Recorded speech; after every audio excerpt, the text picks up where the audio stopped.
Chapter 6 Pig and Pepper For a minute or two she stood looking at the house and wondering what to do next, when suddenly a footman in livery came running out of the wood. She considered him to be a footman because he was in livery. Otherwise, judging by his face only, she would have called him a fish, and rapped loudly at the door with his knuckles. It was opened by another footman in livery, with a round face and large eyes like a frog, and both footmen, Alice noticed, had powdered hair that curled all over their heads.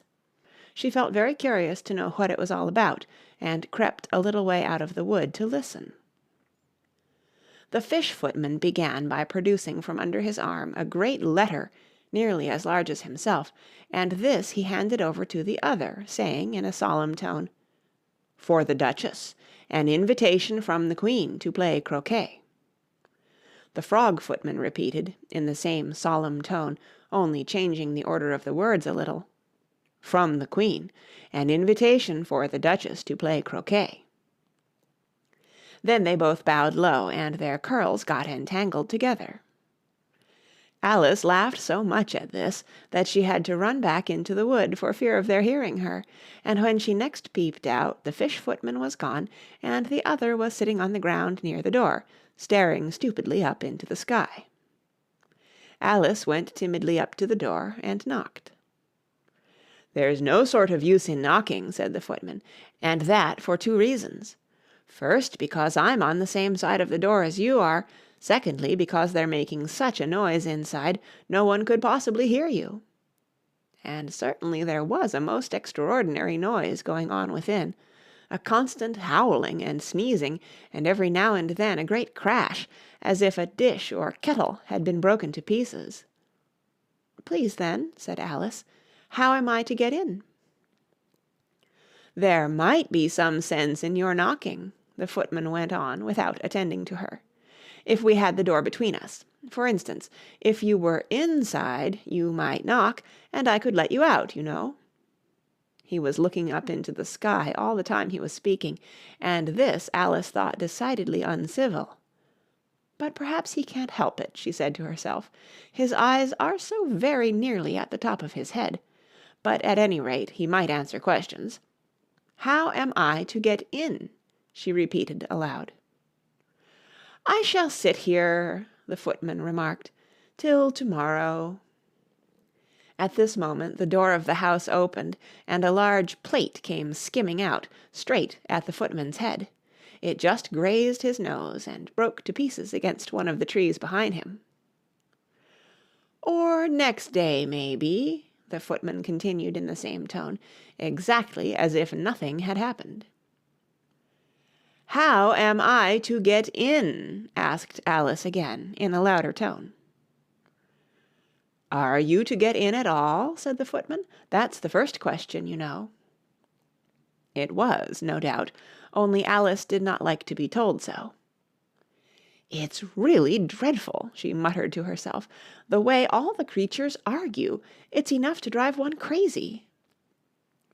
The footman seemed to think this a good opportunity for repeating his remark, with variations.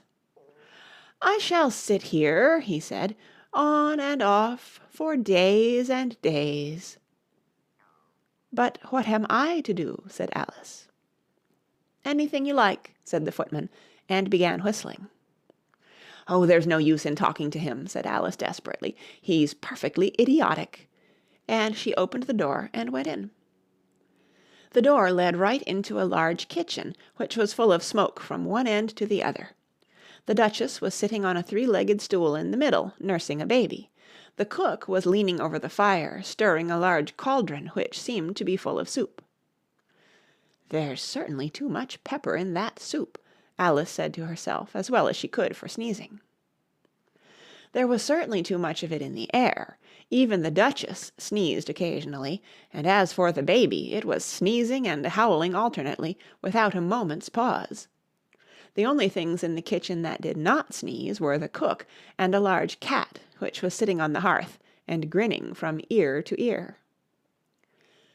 "Please, would you tell me," said Alice, a little timidly, for she was not quite sure whether it was good manners for her to speak first, "Why your cat grins like that?"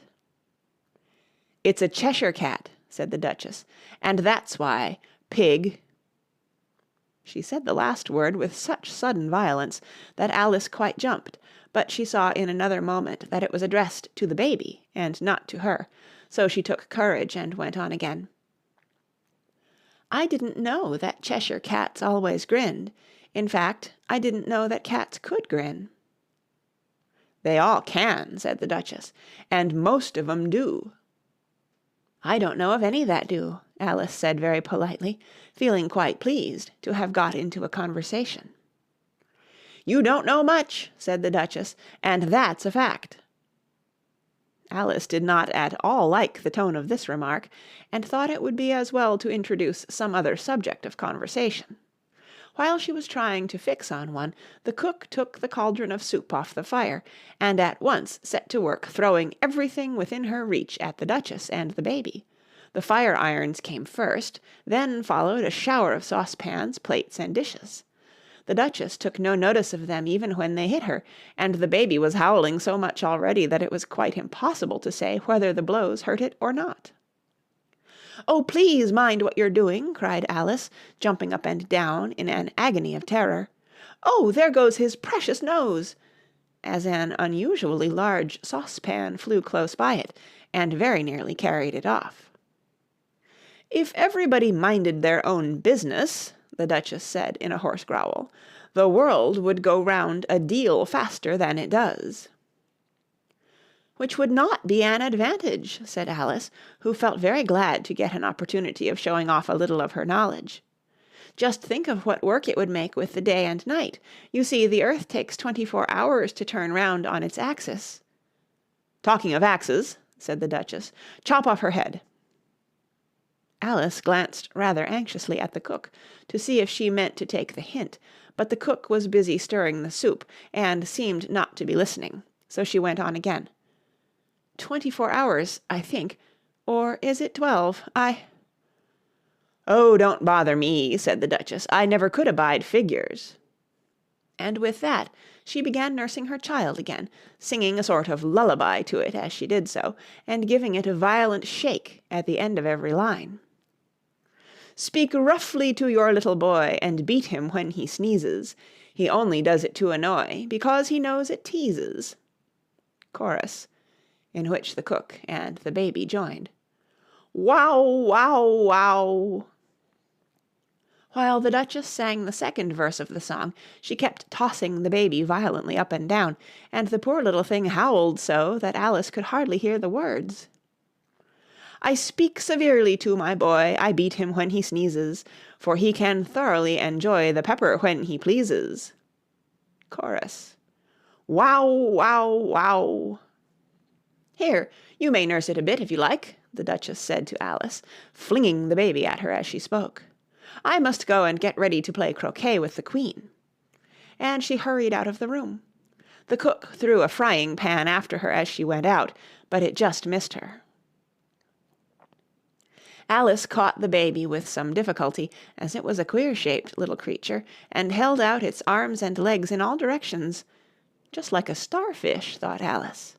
The poor little thing was snorting like a steam engine when she caught it, and kept doubling itself up and straightening itself out again, so that altogether, for the first minute or two, it was as much as she could do to hold it.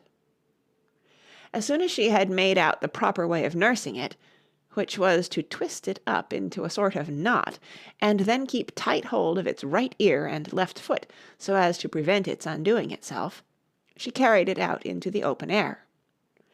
"If I don't take this child away with me," thought Alice, "they're sure to kill it in a day or two. Wouldn't it be murder to leave it behind?" She said the last words out loud, and the little thing grunted in reply. It had left off sneezing by this time. "Don't grunt," said Alice. "That's not at all a proper way of expressing yourself." The baby grunted again, and Alice looked very anxiously into its face to see what was the matter with it. There could be no doubt that it had a very turned-up nose, much more like a snout than a real nose. Also, its eyes were getting extremely small for a baby. Altogether, Alice did not like the look of the thing at all. But perhaps it was only sobbing, she thought, and looked into its eyes again to see if there were any tears. No, there were no tears. "If you're going to turn into a pig, my dear," said Alice seriously, "I'll have nothing more to do with you. Mind now!" The poor little thing sobbed again, or grunted, it was impossible to say which, and they went on for some while in silence. Alice was just beginning to think to herself, "Now, what am I to do with this creature when I get it home?" when it grunted again, so violently that she looked down into its face in some alarm. This time there could be no mistake about it. It was neither more nor less than a pig, and she felt that it would be quite absurd for her to carry it further. So she set the little creature down, and felt quite relieved to see it trot away quietly into the wood. "If it had grown up," she said to herself, "it would have made a dreadfully ugly child, but it makes rather a handsome pig, I think." And she began thinking over other children she knew, who might do very well as pigs, and was just saying to herself, "If one only knew the right way to change them," when she was a little startled by seeing the Cheshire Cat sitting on a bough of a tree a few yards off. The cat only grinned when it saw Alice. It looked good-natured, she thought. Still, it had very long claws and a great many teeth, so she felt that it ought to be treated with respect. "Cheshire Puss," she began, rather timidly, as she did not at all know whether it would like the name.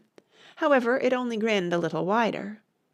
"Come, it's pleased so far," thought Alice, and she went on. "Would you tell me, please, which way I ought to go from here?" "That depends a good deal on where you want to get to," said the cat. "I don't much care where," said Alice. "Then it doesn't matter which way you go," said the cat. "So long as I get somewhere," Alice added as an explanation. "Oh, you're sure to do that," said the cat, "if you only walk long enough." Alice felt that this could not be denied, so she tried another question. "What sort of people live about here?" "In that direction," the cat said, waving its right paw round, "lives a hatter, and in that direction," waving the other paw, "lives a March hare. Visit either you like. They're both mad." "But I don't want to go among mad people," Alice remarked.